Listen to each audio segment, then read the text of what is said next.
오늘은 코리아 블록체인 위크 2022에서 주요 스피커들이 발언했던 내용 중에서 주요한 기사들과 그리고 제가 이제 직접 참관하면서 봤던 그런 분위기, 그런 것들을 같이 종합해서 설명드리는 그런 시간을 갖도록 하겠습니다. 오늘 뉴스는 장영국 위메이드 대표, 블록체인 게임 재미있으니까 대세될 수밖에, 이렇게 박상현 기자님이 코인데스크에서 올려주셨는데, 장영국 대표는 이제 영문 이름은 헨리 장 이렇게 쓰시더라고요. 이 행사는 다 이제 외국 사람들도 많이 오다 보니까 전체적으로 영어로 진행이 되는 행사라고 볼 수가 있겠습니다. 최근 국내 암호화폐 업계들이 많이 위축이 돼 있고, 제가 생각했을 때는 이런 업체들은 이번 행사에 한국에서 열린 행사니까 당연히 좀 부스도 열고 당연히 참여하지 않겠는가라고 예상했던 업체들이 많이 참석을 안 했기 때문에 개인적으로 그런 업체들에 대해서는 좋은 평가를 좀 주긴 어렵다, 이렇게 말씀을 드리겠습니다. 왜냐하면 제가 계속 이렇게 행사들을 참석하면서 느끼는 점인데, 실제 이 암호화폐가 존재하는지에 대해서는 저는 퀘스천 마크를 갖고 계속 지켜보고 있고, 이런 내용들에 대해서 우리 개미들을 대표해서 공익적인 내용을 계속 전달해 드리려고 하고 있기 때문에 제 뉴스는 꼬박꼬박 챙겨보시면 아마 도움이 되실 거라 생각합니다. 3년 뒤에도 모든 게임이 블록체인 기반으로 바뀌진 않을 것인데, 그러나 3년 내로 이 블록체인 게임이 대세가 될 수밖에 없는 이유는 일반적인 인식과 달리 코인이나 대체 불가능 토큰, NFT 등을 결합한 게임이 기존 게임보다 더 재밌기 때문이다, 이렇게 표현을 헤드로 이제 잡아주셨네요. 그래서 요거는 둘째 날 9일 아마 제 기억으로는 초반에 이제 발표를 하신 걸로 기억이 나는데, 이렇게 얘기를 했습니다. 암호화폐의 궁극적인 유틸리티, 게임과 메타버스를 주제로 이제 무대에 섰다, 이렇게 돼 있는데, 방금 말씀드린 내용 3년 후에는 블록체인 기반으로 많이 바뀌어 있을 것이다, 이에 대한 추가 의견을 묻는 질문에, 물론 모든 게임이 3년 내로 블록체인 게임화 되진 않겠지만 대세가 블록체인 기반으로 흘러간다는 점을 이야기하는 것이다 라고 장영국 헨리 장 위메이드 대표가 이제 이야기했다는 내용이고요. 많은 사람들이 게임에 가상자산을 더하면 재미가 없어진다고 생각하는데, 윷놀이나 모노폴리와 같은 게임에 가상자산을 붙인다고 해서 재미 요소가 떨어지는 것은 아니다라고 강조했다, 이렇게 돼 있고요. 그러면서 그는 가상자산이나 NFT 등을 도입하면 이용자 입장에서 게임의 재미 요소가 더 늘어난다며, 가상자산 도입을 통해 이용자들의 재미를 높여주는 판을 깔아주는 것이 위메이드의 목표라고 덧붙였다. 결국 장 대표와 위메이드에 있어서 가상자산은 게임을 더 재밌게 즐길 수 있는 수단인 셈이다. 그렇다면 가상자산의 사용성은 어느 분야에서 두각을 나타낼까? 장 대표는 마찬가지로 게임을 꼽았고요. 다른 프로젝트와 달리 위믹스의 경우, 위메이드에서 만든 암호화폐가 위믹스죠. 미르4 글로벌을 통해 전세계 이용자를 확보하고 있으며, 디파이, NFT, DAO는 탈중앙화된 자율조직으로 최근 많이 부각이 되고 있고, 국내에서도 많은 이제 분들이 DAO를 활용해서 탈중앙화된 조직을 만들려고 하는 움직임을 저도 이제 느끼고 있습니다. 일반 이제 암호화폐 비즈니스 쪽, 법 쪽에 등등 해서 다양하게 준비하고 있는 걸로 제가 직접 들어서 알고 있고요. 그리고 앞으로 대부분의 가상자산 사용성이 게임에서 나올 것으로 생각한다고 주장했다. 장 대표는 웹3 공간뿐만 아니라 각국 규제기관도 블록체인 기반 게임에 관심을 가지고 있다고 전했다. 그는 최근 캐롤라인 팜 미국 상품 선물위원회 CFTC 위원과 만나서 위믹스 생태계의 운영 방식 등에 이야기했다며, 팜 위원이 가상자산의 사용성이 게임 분야에서 나올 것으로 내다보고 우리에게 먼저 미팅을 신청했다고 언급했다. 한편 위메이드는 오늘 9월 자체 메인넷인 위믹스 3.0을 공개하고 가상자산 시장 진출에 박차를 가할 예정이다. 지난 8일에는 NFT 플랫폼 나일도 공개했다. 블록체인 기반 게임, NFT, 디파이, DAO 등을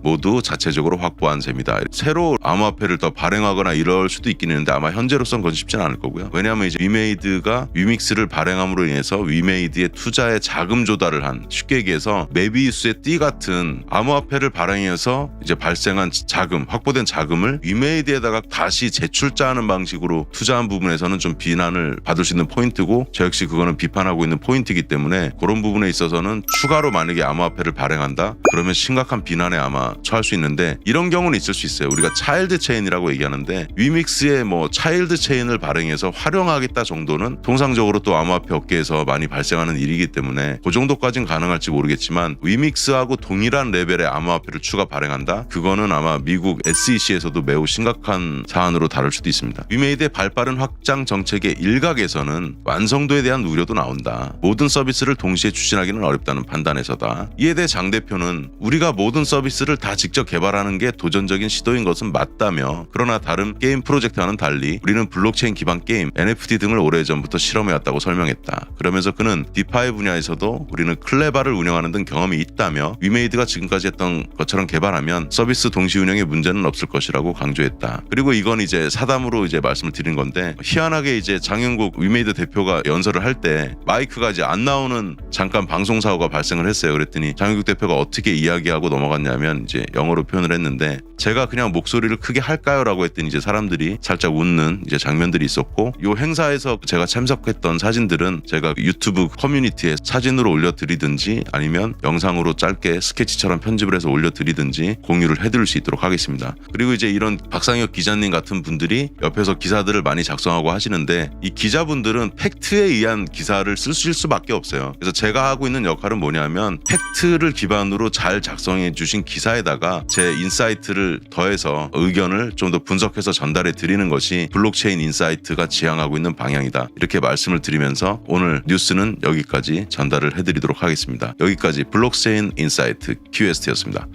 감사합니다.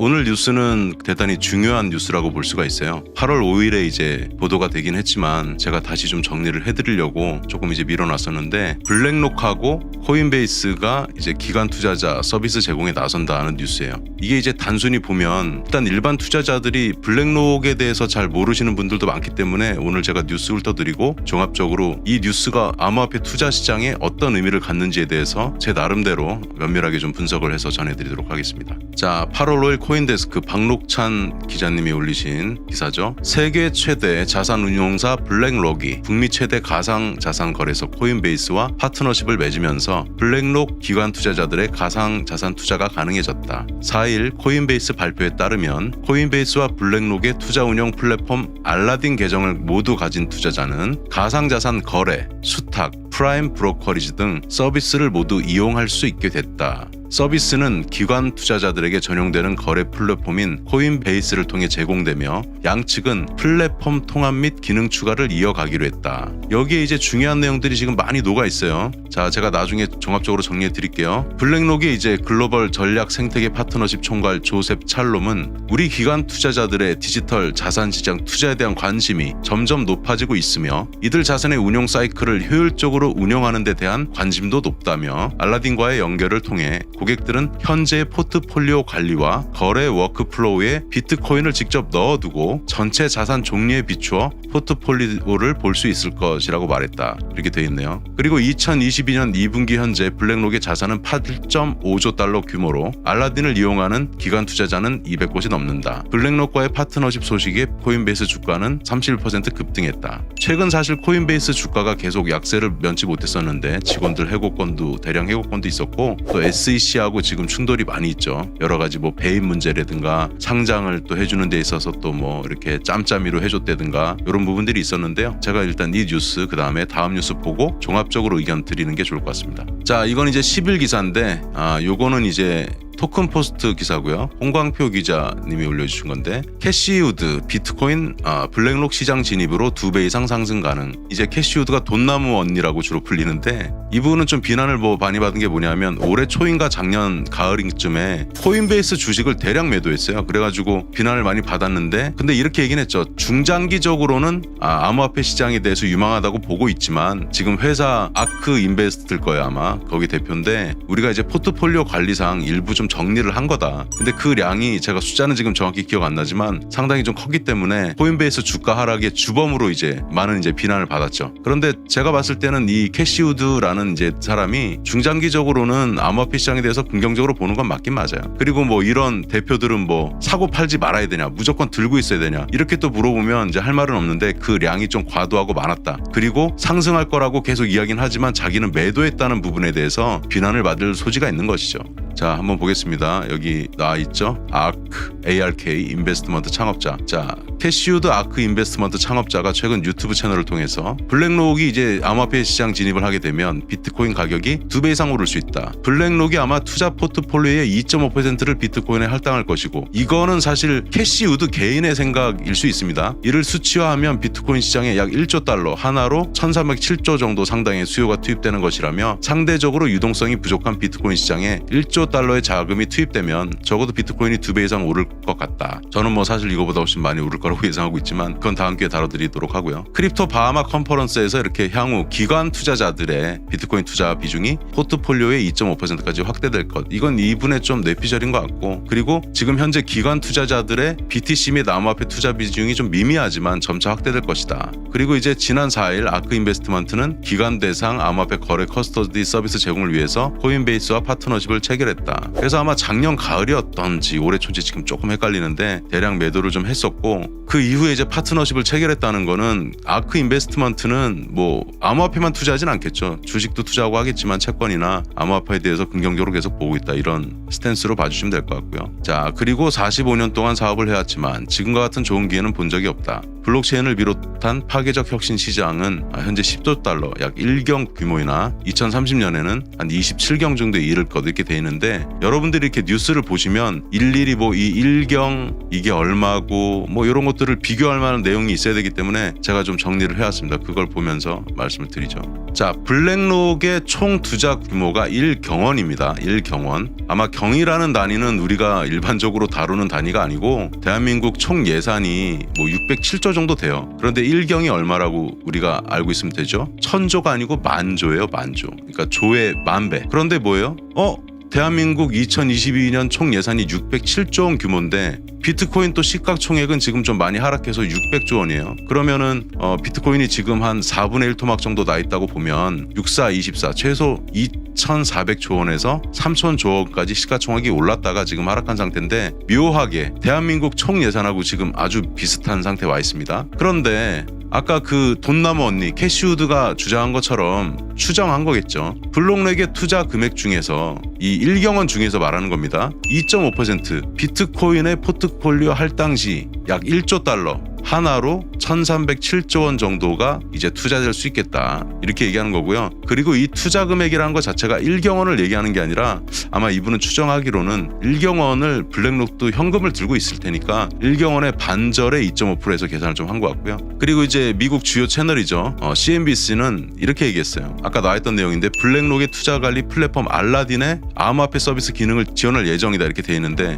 그럼 이제 여러분들이 궁금해할 상황이 알라딘은 도대체 뭐지? 이게 뭐 투자 관리 플랫폼이라는데 이렇게 궁금하실 거고, 그런 것들에 대해서 제가 설명을 조금 더 이어가 보도록 하겠습니다. 자, 일단은 블랙록이라는 회사가 어떤 회사냐, 나무위키를 잠깐 열어보겠습니다. 1988년도에 설립이 됐고요. 지금 뭐 사실 한 30년 조금 넘었죠. 35년 정도 됐는데 레리 핑크라는 사람이 대표로 있고 설립을 했어요. 그리고 8명하고 같이 설립을 했는데, 이 회사가 이제 어떤 걸로 성장을 급격하게 했냐면 ETF를 만들어가지고 많이 팔았어요. 특히 기관 투자자들한테. 그리고 국내의 경우에는 주식 투자하시는 분들 좀 아실 텐데, 삼성전자 주식에 이건 19년 기준이고 5%를 가지고 있고, 뭐 LG, 하이닉스 이런 우리나라 큰 회사들의 좀 이런 걸 갖고 있고, 조금 이제 블랙록이 비난을 받는 건 뭐가 있냐면 너무 지분을, 대기업 지분을 많이 갖고 있다 보니까 조금 경영권에 너무 간섭을 하지 않느냐는 비난이 좀 있었고, 그러다 보니까 블랙록이 어떻게 이제 운영을 했냐면, 그래?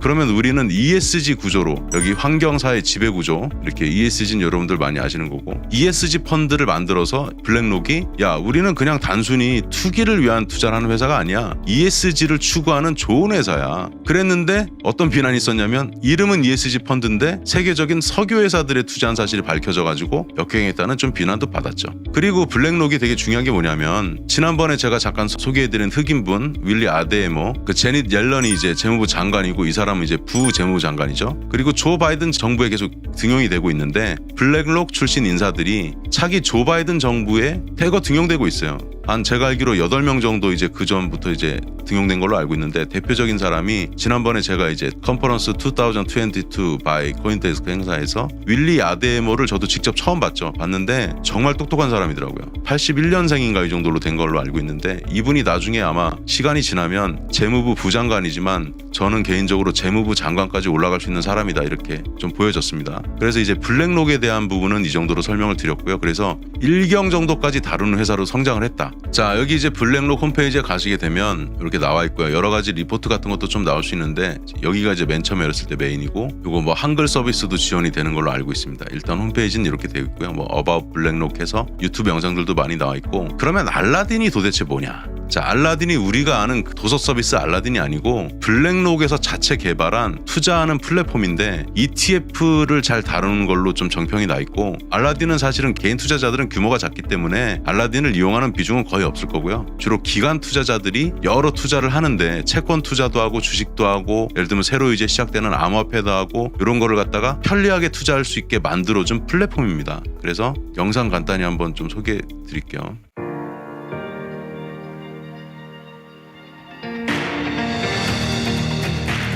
여기 뭐 좋은 말들은 다 나와 있죠. 뭐 클라이언트들이 뭐 하이 레벨로 경쟁하는데 우위를 주겠다. 뭐 여러 가지 이제 가치들이 나와 있어요. 효율적으로 관리할 수 있도록 해주겠다. 높은 자산의 성장성을 갖겠다. 이런 것들이 이제 홍보 영상으로 나와 있죠. 그래서 기관 투자자들이 투자함에 있어서 효율적으로 포트폴리오 관리할 수 있게 해주겠다.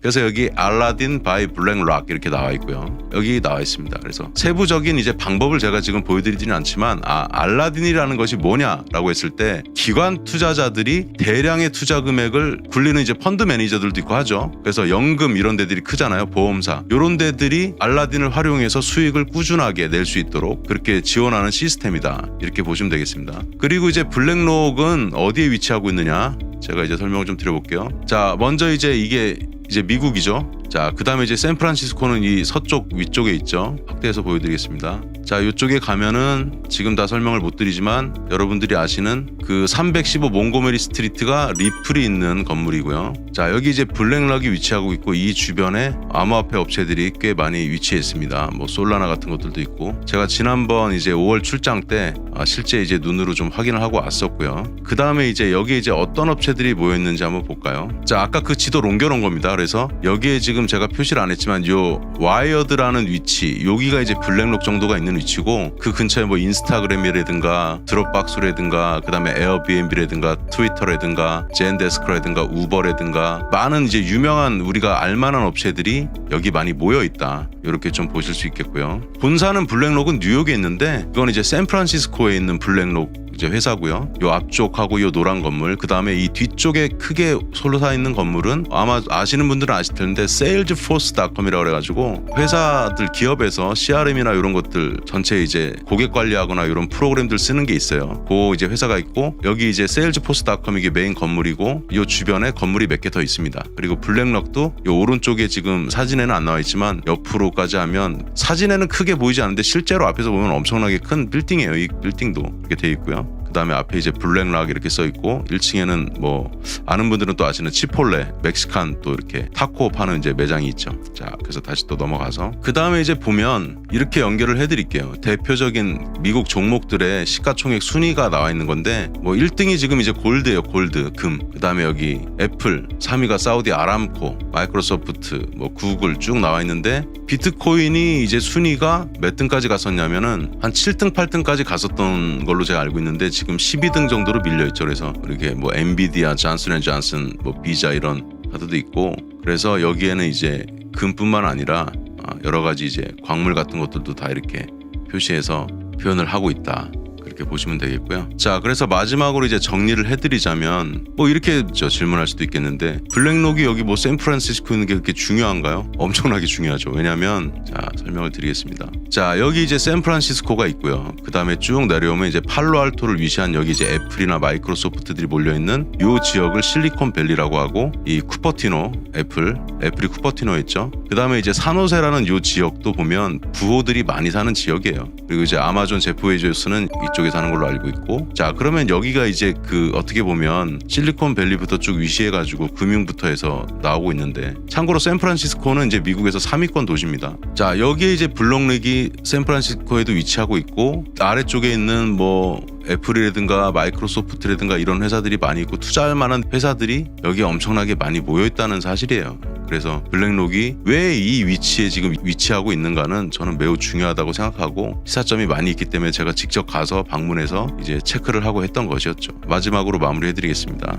블랙록이 투자 규모가 이제 1경원이고 대한민국 총 예산이 607조 원이면 블랙록이 1년 동안 대한민국 총 예산에 다루는 1경원이 몇 배 차이냐? 약 16.7배 정도 차이가 나요. 그러니까 이런 거죠. 야, 미국에 있는 한 투자회사가 우리나라 대한민국 1년 예산보다 17배 가까운 돈을 굴리는 투자회사야? 그러니까 미국 정부들이 정부 재무부나 이런 쪽에서 블랙로그에 있는 사람들을 관료로 채용하기도 하고 심지어 이런 경우도 있어요. 미국 주가가 떨어지면 미국 재무부 장관이나 이런 사람들이 블랙로그를 찾아가요. 그래서 미팅을 해요. 도와달라고. 그런 회사입니다. 그런 회사가 지금 코인베이스하고 파트너십을 맺어서 정확히 얼마를 투자할지는 아직 알려져 있지 않지만 대략 제 생각에는 포트폴리오의 한 5% 비중까지는 늘어날 것 같아요. 그러면 1경원이면은 얼마예요? 10% 하면은 지금 보세요. 만조죠. 10% 하면은 1000조잖아요. 그러면 대략 한 500조에서 1000조 정도는 투자가 들어갈 건데 지금 비트코인 시가총액이 605조 원 정도 되니까 아까 뭐 돈나무 언니를 꼭 언급하지 않더라도 지금 정도 가격에서는 블랙록이 투자가 들어갈 수 있고 그러니까 지금 파트너십을 저는 시작했다고 생각해요.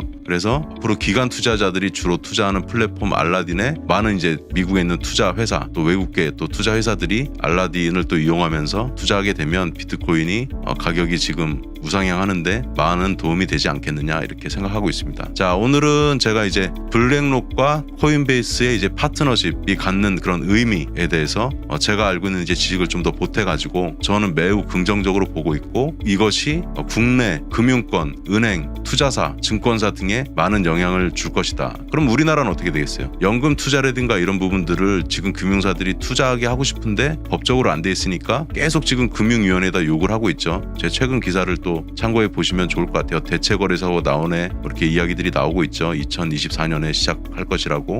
하루에 아마 뉴스들이 수십 가지가 나올 텐데 그중에서 매일 하루에 한 가지씩이라도 도움이 되는 뉴스를 여러분들이 챙겨 보실 수 있게 매우 중요한 것들만 그렇게 전달해 드리려고 노력을 하고 있습니다. 그리고 구독과 좋아요 그리고 알림 설정까지 해주시면 저도 매일매일 더 연구하고 제 지식을 최대한 담아서 양질의 뉴스를 전해드릴 것을 약속을 드리면서 자, 오늘 블록체인 인사이트 크립토 주요 뉴스 여기까지 QST였습니다. 즐거운 하루 보내시기 바랍니다. 감사합니다.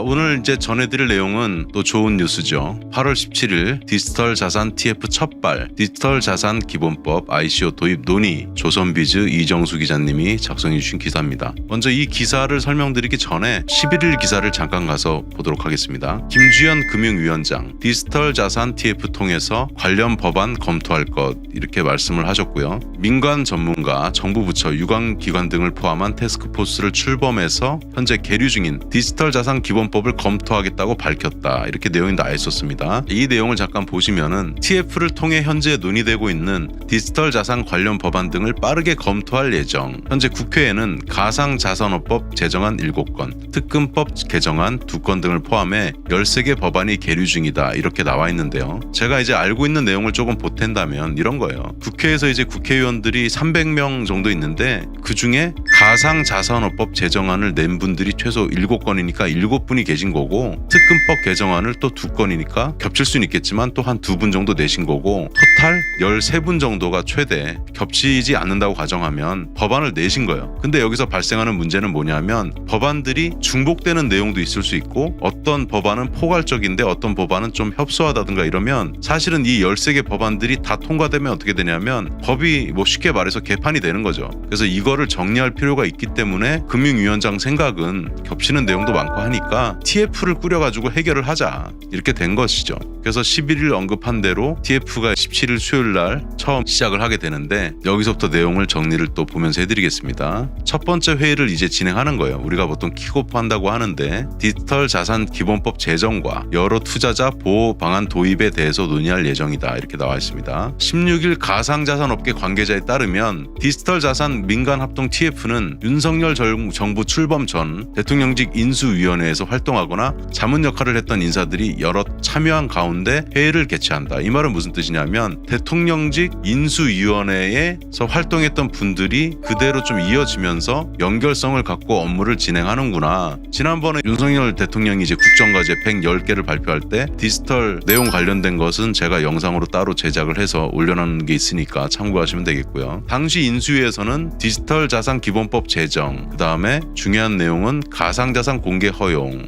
이런 내용들이 있었어요. 그리고 가상자산 거래소 규제 등에 대해서 제시를 했었습니다. 오늘 이제 핵심이 되는 내용은 이것입니다. 디지털 자산 기본법. 이번 취임 공약에서 이 기본법 제정을 약속을 했는데요. 내용을 보시게 되면 디지털 자산 기본법은 암호화폐와 대체 불가능 토큰, NFT, 조각 투자 등 여러 가상자산을 정식으로 제도권으로 편입시켜 금융당국의 관리와 규제 대상으로 삼는 근거를 마련하는 것이 핵심이다. 이어 TF는 ICO, 가상화폐 공개, Initial Coin Offering이라고 얘기하죠. 에 대한 논의도 진행할 예정이다. 이게 중요한 내용입니다. ICO가 이제 뭐냐면 암호화폐 거래소에서 상장이 되기 전에 미리 자금을 유치를 받아가지고 발행을 이제 시켜주는데 도움이 되는 건데 이게 지금 법적으로 안 되다 보니까 국내에서는 어떻게 하고 있냐면 싱가포르 같은 곳에 가서 실제 법인을 설립을 하던 페이퍼 컴퍼니를 설립을 하던 암호화폐를 이제 싱가포르나 이런 곳에서 발행을 해가지고 그걸 들여와서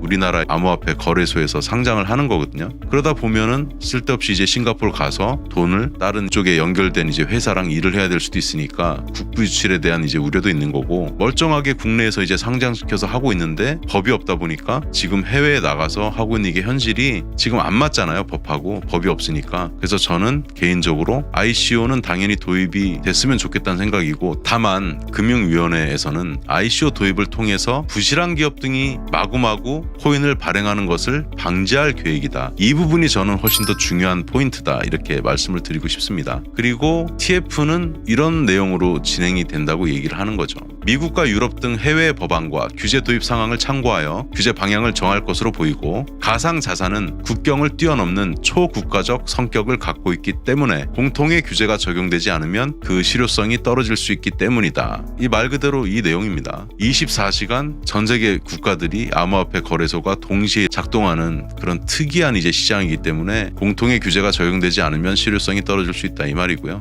그래서 지난번 이제 11일에 미국 상품 선물거래위원회 CFTC와 EU 집행위 고위 관계자들과 만나서 이들 국가는 어떻게 규제를 하고 있는지 우리가 의견을 듣기도 했다 이 말입니다. 그래서 아래 나온 내용 중에 또 중요한 내용 마지막으로 짚어드리면 민간에서도 가상자산 규제를 마련하기 위해서 속도를 내고 있다. 업비트를 포함한 국내 5대 원화 가상자산 거래소들도 이날 그들이 마련한 협의체 닥사라고 읽어야 되나요? 이거를 DAXA를 통해 규제 가이드라인을 시범 운영할 계획이라고 밝혔다. 그래서 이제 요즘은 민관정 이렇게 해서 합동으로 좀 돌아가는 움직이는 내용을 우리가 느낄 수 있습니다. 요 아래 내용은 한번 읽어보시고요. 오늘의 뉴스의 핵심을 요약을 해드리겠습니다. 17일 디지털 자산 TF가 첫 발을 내딛었고 디지털 자산 기본법 ICO 도입 논의 요 내용이 이제 핵심 내용이 되겠고요. 투자자 입장에서 지켜볼 포인트는 이런 내용들이 금융위원회 주관으로 이제 착착 진행이 되기 시작을 하는데 투자자 보호 관점이라든가 이런 내용들이 잘 포함이 되어서 진행이 되는지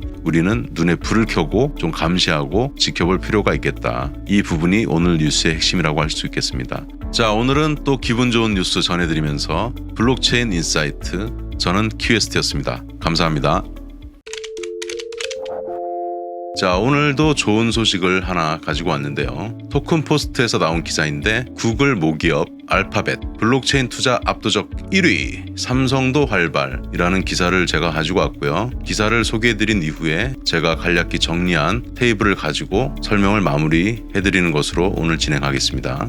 구글 모기업 알파벳이 블록체인 암호화폐 부문에 15억 달러, 한화로는 약 1조 9,600억 원을 투입해서 투자금 기준 가장 압도적인 입지를 다지고 있다. 이렇게 나와 있고요. 16일 현지 시간 와처 뉴스에 따르면 블록 데이터는 지난해 9월부터 올해 6월까지 데이터를 분석한 결과 해당 기간 동안 40개의 기업이 블록체인 암호화폐 부문에 60억 달러, 한화로 약 7조 5,870원 규모의 투자를 진행한 것으로 확인이 되었습니다. 글로벌 블록체인 암호화폐 채택이 가속화되는 가운데 대형 투자사들이 기술 성장세를 최대한 활용하기 위해 자금을 투입하고 있는 것으로 풀이된다. 보고서에 따르면 알파벳은 블록체인 암호화폐 부문 최대 투자 기관이다. 4개의 블록체인 암호화폐 기업에 15억 달러를 투입했고 투자 대상 기업은 파이어블록, 데퍼랩스, 볼티지, 디지털 커런시 그룹이다. 블랙록은 이제 2위가 되겠죠. 서클, FTX, 앵커리지 디지털 3개 기업에 11억 7천만 달러, 하나 약 1조 5,321억 원을 투입하며 2위 2위 투자사로 자리 잡았다. 피그먼트, NYDIG 두 곳에 11억 1천만 달러, 한화 약 1조 4,535억 원을 투자한 모건 스탠리가 3위를 기록했다. 가장 활발히 투자를 진행한 기업은 13건의 투자를 집행한 삼성인데 금액 기준으로도 종합 4위를 기록했다. 유가랩스, 애니모카 브랜드, 스카이 마비스 등의 총 9억 7,926만 달러, 한화 약 1조 2,823억 원을 투자했다. 투자 건수 기준으로 UOB는 7건, 시티그룹은 6건, 골드만삭스는 5건으로 2, 3, 4위에 올랐다. 이렇게 나와 있고요. LG는 더 샌드박스, 자두 AR 두 곳에 2억 2,900만 달러, 한화 약 1,989억 원을 투자하고 있다. 이렇게 나와 있습니다. 그래서 여기 이제 블록 데이터에서 제공한 이제 데이터인데 사진이 좀 어둡기 때문에 코인텔레그래프에서 나온 사진을 참고를 할게요. 알파벳부터 쭉 이렇게 나와 있습니다. 기사 링크는 제가 채널 영상 설명에 제가 링크를 달아 놓을 예정이고요. 자, 이렇게 되어 있습니다. 근데 여기서 이제 중요한 것을 제가 말씀드리고 싶은 포인트가 있어요. 그거는 파워포인트로 함께 설명을 드리겠습니다. 자, 블록체인 투자기업 탑5 기업 Most Active Investors Top 5 in Blockchain Companies September 2021 to June 2022 from Block Data 이렇게 되어 있습니다. 자, 여기 보면 이제 순위하고 회사 이름, 그 다음에 여기 투자 규모, 왼쪽에 있는 것이 이제 달러로 표시가 된 것이고요. 오른쪽은 이제 대한민국에서 사용하는 원 단위로 제가 금일 기준 환율은 1달러당 1309.5원 기준으로 지금 적용을 해놓은 것이고요. 알파벳은 요약하면은 투자한 기업 수는 4군데고 블랙록이 3군데, 모건 스탠리가 2군데, 삼성이 13곳, 골드만삭스는 5곳 이렇게 되어 있는데 여기서 중요한 부분은 무엇이냐면 삼성전자의 순이익 규모가 21년 42조 원임을 감안할 때 1.28조 원의 투자는 수익의 약 3.0% 비중을 블록체인에 투자하고 있는 것이다. 이 포인트가 저는 중요한 내용이다라고 제 생각을 여기다 좀 이렇게 첨가를 했고요. 알파벳은 어디 있냐면 마운틴뷰, 블랙록하고 모건 스탠리하고 골드만삭스는 본사는 이제 뉴욕에 위치하고 있다. 그리고 삼성은 서울, 대한민국 코리아에 위치하고 있습니다. 그리고 주요 투자 회사들을 로고와 함께 다시 한번 소개해 드릴게요. 알파벳은 파이어블럭, 데퍼랩스, 볼티지 이런 회사들이 있고요. 그 다음에 블랙록은 서클, FTX, 앵커리지 디지털이 있는데 서클이라는 회사는 암호화폐를 가지고 대출을 지급하는 회사가 되겠고요. FTX는 잘 아시는 대로 전 세계 한 2, 3위권의 블록체인 암호화폐 거래소입니다. 그리고 삼성이 투자한 곳들을 보면은 저도 여기 있는 데는 다 정확히 알 수는 없는 회사들이지만 블록체인 관련된 이제 회사들이다. 그런데 가지수가 많은 거는 왜 그런가 살펴보면 삼성전자 같은 경우는 스마트폰도 만드는 업체이기 때문에 여러 가지로 관련된 회사들에 투자하고 있지 않느냐 생각이 들고요. 그리고 골드만삭스 같은 경우는 서틱이라는 회사에 투자하고 있는데 서틱은 암호화폐 업계에서 보안 관련해서 매우 유명한 회사이기도 합니다. 그래서 이런 회사들에 투자하고 있다. 이런 것들이 고무적이다. 이렇게 볼 수가 있겠고요. 다시 돌아가서 주요 투자하고 있는 회사들 중에 7위권은 이제 페이팔이라는 회사도 있고요. 8위권에는 마이크로소프트가 있습니다. 그리고 텐센트도 있고요. 여기 시티그룹도 있고 웰스파고도 있고 LG그룹도 있고 아메리칸 익스프레스도 있습니다. 자, 위치를 한번 살펴볼게요. 알파벳 설명을 드려야 되는데 알파벳은 구글의 모 회사입니다. 그래서 알파벳에 속해 있는 회사들이 주로 어떤 것들이 있나 이렇게 보면 우리가 다 아는 구글, 유튜브, 그다음에 웨이모, 자율주행 차량들이 샌프란시스코 내에서 24시간 지금 테스트하러 돌아다니고 있죠. 그리고 구글은 마운틴뷰에 있는데 위치가 여기 샌프란시스코에서 쭉 내려오면 이제 실리콘밸리에 있는 여기 위치해 있고요. 그다음에 구글 아래에 이제 쿠퍼티노에 애플이 위치하고 있습니다. 블랙락, 모건 스탠리, 골드만삭스가 뉴욕에 본사를 두고 있고요. 삼성전자는 서울 강남역 본사를 두고 있습니다. 이제 대한민국으로 표시하면은 외국에서 이제 시청하시는 분도 있으니까 이렇게 사우스 코리아의 서울 강남에 위치하고 있구나. 그리고 마이크로소프트는 여기 시애틀이 있고요. 이 시애틀이 있고 여기서 오른쪽으로 넘어가면 여기 마이크로소프트 레드먼드라는 지역에 헤드쿼터가 있고 상당히 아름답습니다. 자, 위치는 이렇게 설명을 드렸고요. 제가 계속 뭔가를 설명을 드릴 때 왜 회사의 위치를 자꾸 설명을 하지? 이렇게 생각하실 수도 있어요. 그런데 저는 어떤 회사들이 어느 지역에 입지해 있고 그 회사들이 같이 모여 있고 이런 포인트를 매우 중요하게 이제 생각을 하고 있고요. 향후 우리가 어떤 분석을 할 때 또는 우리가 어떤 회사에 이제 투자를 할 때 그 회사의 위치가 아무래도 이런 이렇게 투자들이 과감하게 이루어지는 회사들하고 가까이 있을수록 유리한 거고요. 그리고 이제 블랙록 같은 경우는 샌프란시스코에 이제 지점도 있지만 매우 크죠. 어느 클러스터에 모여 있느냐 이런 부분도 꽤 중요하기 때문에 제가 유심히 위치에 대해서도 보고 있다 이렇게 말씀을 드리겠습니다. 자, 오늘은 일반 이제 기업체들이 블록체인 회사들에 투자하고 있는 현황을 1위부터 5위까지 이제 살펴보았고요. 특히 삼성전자의 경우에는 순이익 규모가 2001년도에 42조 원이었는데 1.28조 원을 투자해서 수익의 약 3% 정도를 블록체인에 투자하고 있다. 이런 긍정적인 뉴스를 들려드리면서 오늘 마치겠습니다. 여기까지 블록체인 인사이트 QST였습니다. 감사합니다.